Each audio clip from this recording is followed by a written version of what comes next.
大哥，你看我给你带什么东西来了？哎，老三，你现在过来了？你提的这个猪血是不是昨天晚上订的呀？那你以为呢？我是昨天晚上跟他订好了，早上很早啊，7点钟就去拿了。那么多，我们多吃点，我们这么多人也吃得掉。那么多些那个猪血拿来是不是烧个酸菜猪血啊？还要加点肥肠，我们今天做的是酸菜猪血肥肠。好的，那我现在开始去做啊。可以，行。家人们，到家以后啊，一服一放，马上开盖。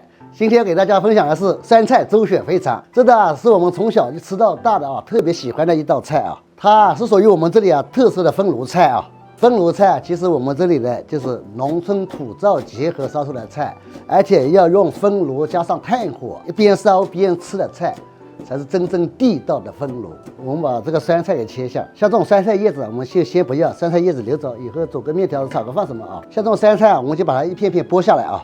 剥下来切起来会好看一点，它根茎啊比较才是精华哦，它比较黄，烧起来很漂亮的啊。像这种酸菜，我们烧个肥肠和这个猪血的话，我们只要把它切碎切成丝就可以了。丝啊不在于你切多细啊，只要你切的均匀就好啊。你们看啊，肥肠和酸菜我们都也切好了啊。这个猪血现在千万不要动，等下我教你们怎么操作。来，家人们，现在我们锅热下油啊，油热以后，倒入我们的肥肠，先给它煸香。像我们家的这个肥肠啊，一定要给它慢慢煸，把里面的油脂啊全部给它煸出来，它才会真正的够香。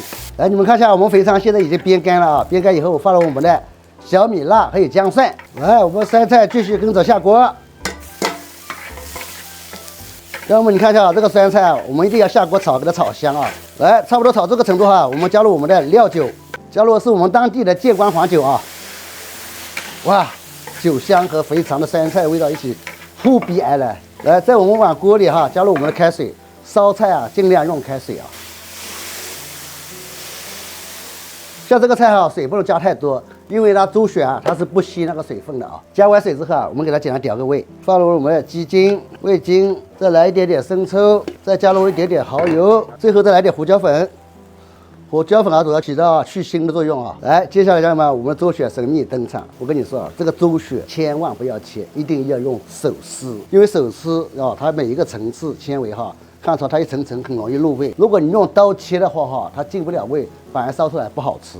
家人们，这个猪血大小哈，它是没有特别讲究，只要你稍微切的均匀一点，下锅就可以了。保持大火啊，给它烧开，稍微烧个1-2分钟就好了，千万不要煮太长时间，煮时间长了，它猪血会萎缩掉啊，反而猪血就没有那么嫩了。像这种新鲜猪血啊，我们吃的主要就是它的嫩和口弹。来，好了哈，我们现在可以出锅了。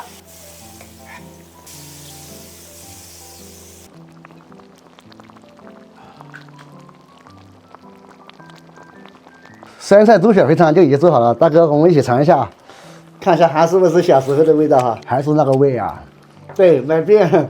如果干饭的话，我最少能干2大碗。这个猪血啊，你要真别说，有些地方真的吃不到那么正宗的猪血。这个猪血啊，不但嫩，而且非常的口弹。其实像我们小时候啊，你看4-5个人一家子围一个分炉吃一顿饭，那个真的是不要太惬意啊。其实像这种分炉啊，你如果家里有这个条件的话，一定要试着做起来啊，看看到底有没有这个效果。